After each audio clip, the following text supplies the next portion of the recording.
जय हिंद दोस्तों, नमस्कार। स्वागत है आप सभी का। आज की बड़ी खबरें आप सभी के लिए लेकर हाजिर हैं। एक इस वीडियो में जानेंगे हर बड़ी खबर। दोस्तों, उन खबरों को आप तक पहुंचाया जाएगा जो गोदी मीडिया आप तक खबरें नहीं पहुंचाता है, छुपाई जाती हैं। तो दोस्तों, साथ में बने रहिए। चैनल पर नए हैं आप तो एक रिक्वेस्ट है कि सब्सक्राइब कीजिएगा और वीडियो अच्छा लगे तो एक लाइक जरूर कीजिएगा। चलिए दोस्तों, पहली अपडेट से शुरुआत करते हैं। सबसे पहले दोस्तों शुरुआत करते हैं चुनाव को लेकर। चंडीगढ़ 17 वोट ही मिल पाए। देख सकते हैं चंडीगढ़ मेयर चुनाव पिछले साल के मुकाबले इस साल भी हंगामेदार ही रहा। मेयर चुनाव में बड़ा ट्विस्ट देखने को मिला। मेयर पद पे भाजपा प्रत्याशी हरप्रीत कौर बावला के लिए क्रॉस वोटिंग करने के बाद 3 आप पार्षदों ने सीनियर डिप्टी मेयर पद पे कांग्रेस प्रत्याशी जसबीर बंटी को वोट देकर जिता। देख सकते हैं आम आदमी पार्टी पसोपेश में फंसी और क्रॉस वोटिंग से खलबली मच गई। दोस्तों, मुख्य चुनाव आयुक्त राजीव कुमार चाहते हैं बड़ा पद, होने वाले हैं रिटायर, इसीलिए सरकार के प्रवक्ता बन गए हैं। जी हां दोस्तों, आपको बताते चलें यहां पर राजनीतिक घटनाक्रम लगातार बदल रहा है। राजनीति करनी है तो इलेक्शन लड़े मुख्य चुनाव आयुक्त राजीव कुमार। चुनाव आयोग से केजरीवाल ने गहरी नाराजगी व्यक्त की। दिल्ली चुनाव में आप संयोजक केजरीवाल का बेहद ही आक्रामक रुख देखने को मिल रहा है। आज उन्होंने एक प्रेस कॉन्फ्रेंस कर कहा कि चुनाव आयोग सीधे तौर पर बीजेपी के लिए काम कर रहा है। चुनाव आयोग पर निशाना साधा।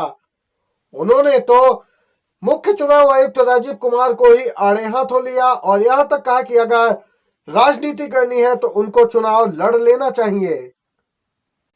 दोस्तों, आपको बताते चलें दिल्ली में यमुना के पानी में जहर मिलाने वाली बात कही थी अरविंद केजरीवाल ने। हरियाणा की बीजेपी सरकार को घेरा था तो चुनाव आयोग ने नोटिस जारी किया इन्हें, लेकिन बीजेपी नेताओं के बयान पर, आचार संहिता के उल्लंघन पर कोई कदम नहीं उठाता है यही चुनाव आयोग। अरविंद केजरीवाल ने कहा कि तीनों चुनाव आयुक्तों को खुली चुनौती देता हूं कि इस पानी को पीकर दिखाएं और हम अपनी गलती मान लेंगे। दोस्तों, आपको बताते चलें अरविंद केजरीवाल ने कहा कि मुझे पता है कि वे मुझे 2 दिनों के भीतर जेल में डाल देंगे, डाल दें, कोई फर्क नहीं। वहीं मुख्य चुनाव आयुक्त को चैलेंज भी कर दिया है।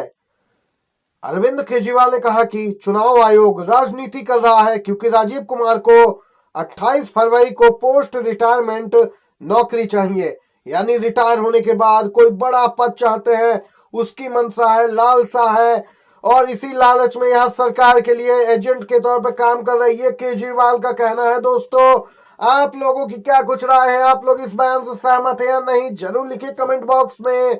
इसी के साथ अगली अपडेट को जानते हैं। दिल्ली चुनाव में बोले राहुल गांधी, पार्टी छोड़ने वालों से कोई फर्क नहीं। जी हां, पार्टी छोड़ने वालों पर राहुल गांधी का आया है ताजा बयान। बोला, जाओ अपनी जान बचाओ और महल बचाओ, मुझे कोई फर्क नहीं पड़ता। दोस्तों, नेता विपक्ष राहुल गांधी दिल्ली में चुनावी जनसभाओं को संबोधित कर रहे हैं। कुछ समय पहले राहुल गांधी ने कहा कि एक लड़के ने मुझे बताया कि आपकी भारत जोड़ो यात्रा ने देश का माहौल बदल दिया। मैंने उस लड़के से कहा कि अगर मैं इस यात्रा में अकेले कन्याकुमारी से कश्मीर तक जाता तो माहौल नहीं बदलता, मगर इस यात्रा में मेरे साथ राहुल गांधी ने कहा कि पूरा देश चला, इसीलिए देश का माहौल बदल गया है।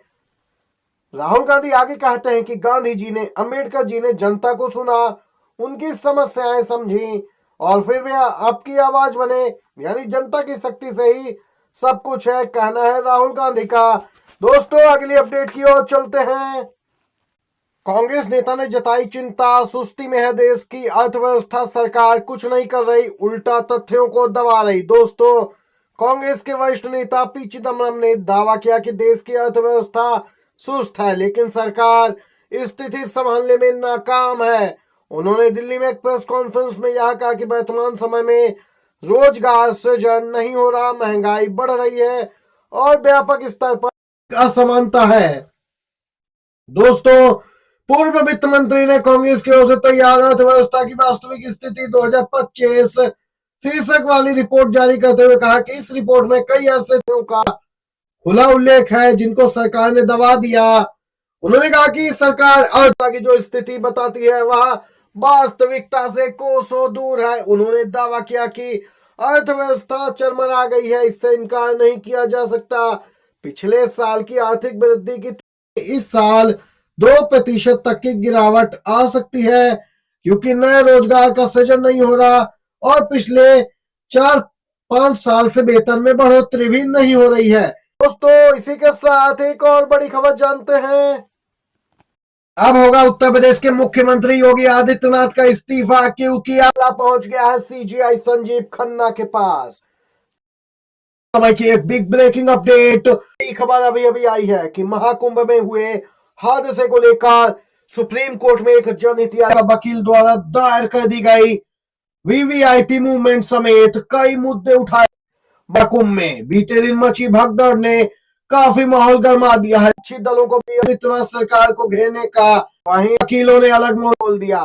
प्रयागराज महाकुंभ में हुए हादसे के बाद सुप्रीम कोर्ट में एक जनहित याचिका दाखिल कर दी गई है। दोस्तों, जी में याचिकाकर्ता ने मांग की है कि वह उत्तर प्रदेश सरकार से मामले में स्टेटस रिपोर्ट मांगे और जिम्मेदार अधिकारियों पर कानूनी कार्रवाई का निर्देश दे।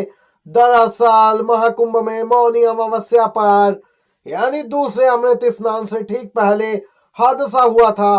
दोस्तों, कई गंभीर रूप से घायल हुए, जबकि 30 लोगों की मौत की पुष्टि की गई। ये सरकारी आंकड़े दोस्तों हैं। अब यहाँ पर मामला जल्द ही लिस्ट हो जाएगा और यहाँ पर पूरा प्रयास है वकीलों द्वारा कि मामला सीजीआई की बेंच के समक्ष लिस्ट करवाया जाए। पूरा प्रयास है दोस्तों। बढ़ गई मुश्किलें बीजेपी सरकार की, बतानी पड़ेगी। वीडियो अच्छा लगा हो दोस्तों, लाइक कीजिएगा, शेयर कीजिएगा। बहुत बहुत धन्यवाद।